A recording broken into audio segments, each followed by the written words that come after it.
ចៅសម្លាញ់ចូលប្រគល់ដាវទេពមកតើអញប្រើដាវទេពអីទៅគ្រាន់តែជាដាច់អេកចៃប៉ុណ្ណោះនិយាយផ្ដេសផ្ដាស់នោះគឺជាដាវពិឃាតនេះគ្រីដ៏ស័ក្តិសិទ្ធិហេតុអ្វីអញហ៊ានយកវាទៅតាមចិត្តបែបនេះសិនសៀវអោព្រះគុណដល់ពួកទេវតាមិនអាចលើកលែងទោសឲ្យបានទេមែនហើយមិនអាចលើកលែងបានឡើយធ្វើបែបនេះគេជាចៅបង្កើតរបស់លោកណាគុំនិយាយផ្ដេសផ្ដាស់ខ្ញុំសំបីតែប្រពន្ធកូនក៏គ្មានដែរតើបានចៅបង្កើតមកពីណាហ៎ចង់ព្យួរវាមកព្យួរវាឡើងតើក្មេងចង្រៃនេះជាកូនអ្នកណាតើមាននរណាគ្រប់គ្រងវាទេលោកតាគឺខ្លាចតែលោកតាប៉ុណ្ណោះត្រូវជាប់ឃុំឃាំង7ថ្ងៃមិនអនុញ្ញាតឲ្យបរិភោគអ្វីទាំងអស់ដើម្បីធ្វើឲ្យចិត្តស្ងប់លោកតាត្រឡប់មកវិញលោកតាចាស់ម្នាក់នេះពិតជាគ្មានគុណធម៌សោះត្រឡប់មកវិញ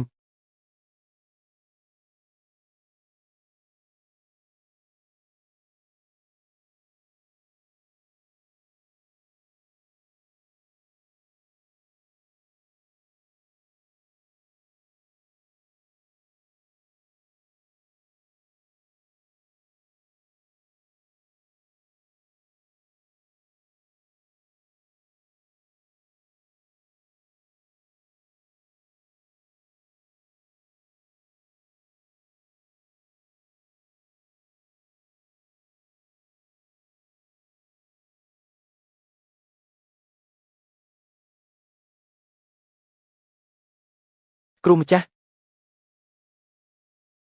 ចាស់ប៉មស៊ូយ៉ាវត្រូវបានគេវាយបែកហើយ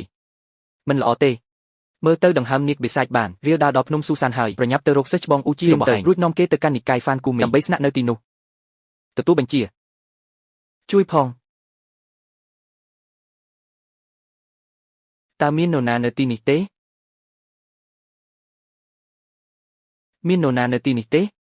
ជួយផង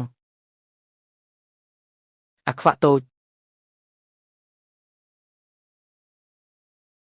ទីនេះលឿនឡើងអាខ្វាក់តូចលឿនឡើងខ្ញុំប្រាប់ឯងចុះដល់ពេលដែលឯងត្រូវទទួលកម្មពៀហើយពិតមកទៅខ្ញុំធ្លាប់ប្រាប់ហើយថាហាមហៅខ្ញុំថាអាខ្វាក់តូចបើមិនដូច្នោះទេខ្ញុំនឹងសម្លាប់ឯងខ្ញុំមិនល្អ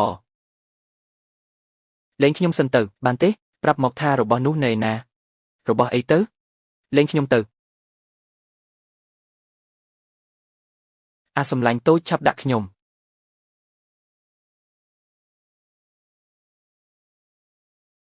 ចុះមកខ្ញុំមានវិធីទប់នឹងវា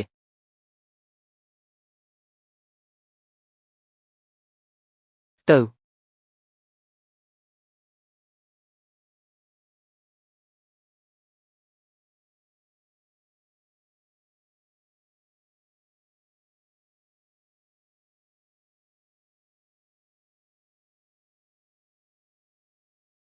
មានរឿងអីច្រាំងថ្មចោតអាបោកប្រាស់នេះឬដែលជាវិធីរបស់ឯងនោះតាមពិតទៅក្បាច់ល្បឿនខ្យល់របស់ខ្ញុំគឺខ្លាំងពូកែនរណាដេញលើលោកខ្ញុំតន់ឡើយមិននឹកស្មានថាបែរជាមកច្រាំងថ្មចោតបែបនេះសោះរស្មីសម្លាប់ឃើញហើយម្ដេចក៏តាមមកដូចខ្មោចឡងបែបនេះ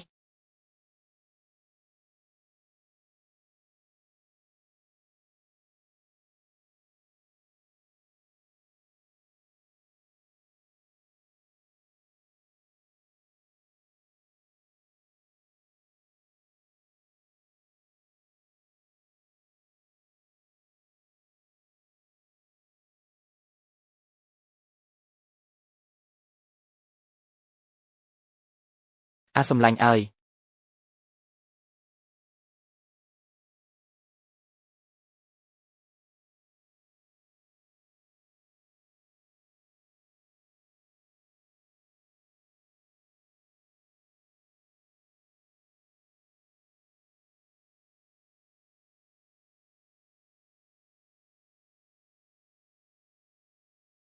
មានទឹកហើយទេវតាចុះមកហើយមានទឹកហើយឆាប់មើលលើមេឃទៅប្រកាសជាទេវតាហើយ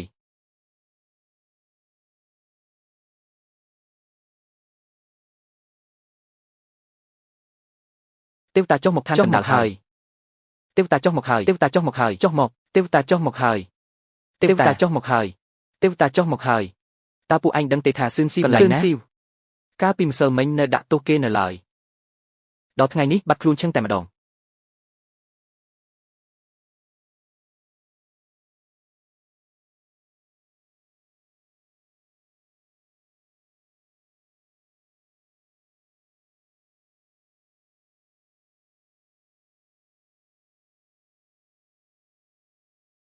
ទៅមិញនេះទើបតែយល់សប្ឃើញ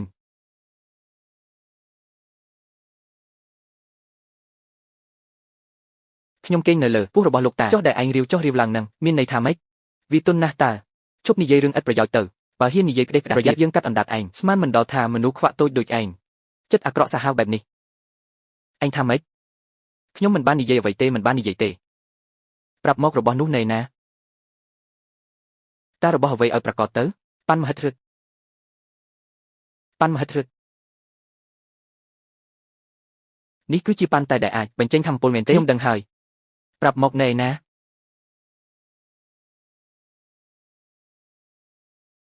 ហេតុអ្វីខ្ញុំត្រូវប្រាប់អ្នកម្យ៉ាងទៀតឥឡូវនេះអ្នកមើលមិនឃើញស្ថានភាពរបស់យើងទេខ្ញុំភ្លេចបាត់ពិតជាមើលមិនឃើញមែនឯងតើយើងនៅណាពេលនេះយើងគឺស្ថិតនៅក្នុងរូងភ្នំដែលមានតឹង8ហត្ថកម្ពស់3ព្យាមបើចង់ចេញទៅវិញជាតិនឹងប្រហែលជាមិនអាចទេមិនមែនឯងរត់លឿនណាស់មែនទេអញ្ចឹងប្រញាប់រកវិធីទៅបងស្រីខ្ញុំពិតជារត់លឿនមែនតែខ្ញុំមិនមែនលោតបានខ្ពស់ទេអ្នកពូកែយ៉ាងនេះគិតខ្លួនឯងទៅបើគុំតែខ្ញុំមានរបួសម្លេះសុំមិនជាប់នៅទីនេះទេខ្ញុំមានវិធីបើមិនអីចឹងទេខ្ញុំឃើញនៅក្នុងរូងភ្នំនេះក៏មានផ្លែឈើមិនតិចដែរយើងស្នាក់នៅទីនេះមួយឆ្នាំកន្លះទៅបង្កើតកូនចៅឲ្យបានច្រើនមានមនុស្សច្រើននឹកឃើញមធ្យោបាយមិនអីចឹង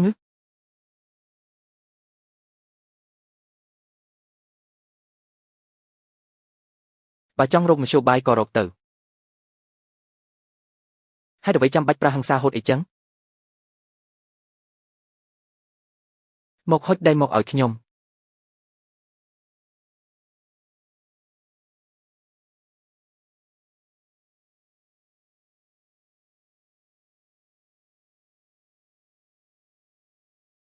សង្គ្រាមអូសបន្លាយជាច្រើនឆ្នាំឲ្យប្រភពទឹកក្នុងភូមិត្រូវបានបំពុលអស់លោកតាមិនចង់ឲ្យអ្នកភូមិបាត់បង់ក្តីសង្ឃឹមឡើយឲ្យខ្ញុំលួចមកស្វែងរកប្រភពទឹកនេះគឺជាអាថ៌កំបាំងរវាងខ្ញុំនិងលោកតា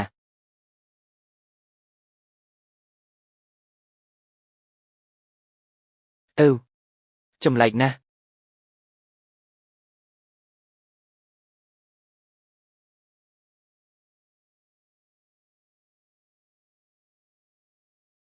បាត់ហើយតារបស់នោះនៅណារបស់នោះបាត់ទៅហើយតាមានរឿងអ្វីកើតឡើងប្រហែលជាត្រូវបានលោកតាខ្ញុំយកទៅបាត់ហើយទៅ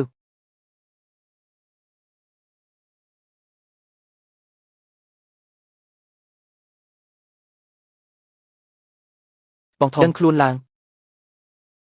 តាមានរឿងអ្វីកើតឡើងលោកគ្រូធំដឹងខ្លួនឡើងតានេះមានរឿងអ្វីទៅគឺគាត់បានមកទីនេះជានរណាលោកតាចាស់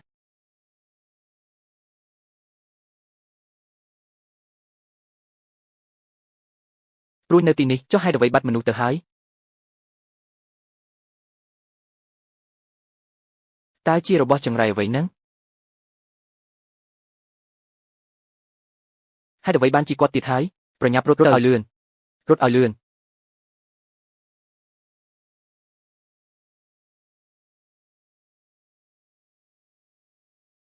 រត់ទៅខ្ញុំដឹងហើយថាពួកឯងនឹងត្រឡប់មក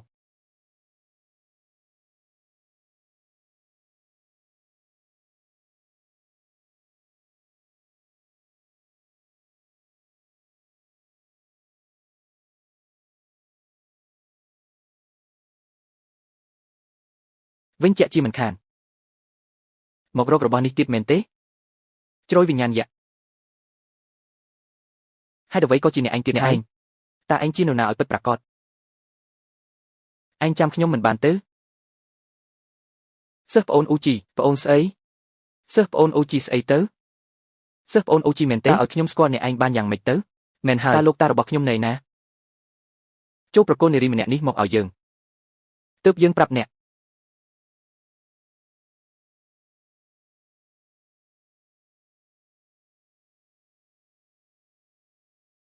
ប្រសិនបើខ្ញុំថាមិនបានវិញនោះ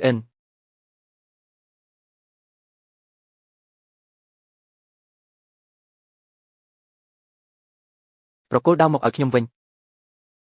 គ្រាន់តែជាលិខិតហោះចេញពីសៀវភៅប៉ុណ្ណោះនេះគឺជាដៅស័ក្តិសិទ្ធិពីឃាតនាគខ្ញុំមិនអនុញ្ញាតឲ្យអ្នកប្រមាថជំនឿរបស់លោកតាឡើយប្រគល់ដៅមកឲ្យខ្ញុំវិញ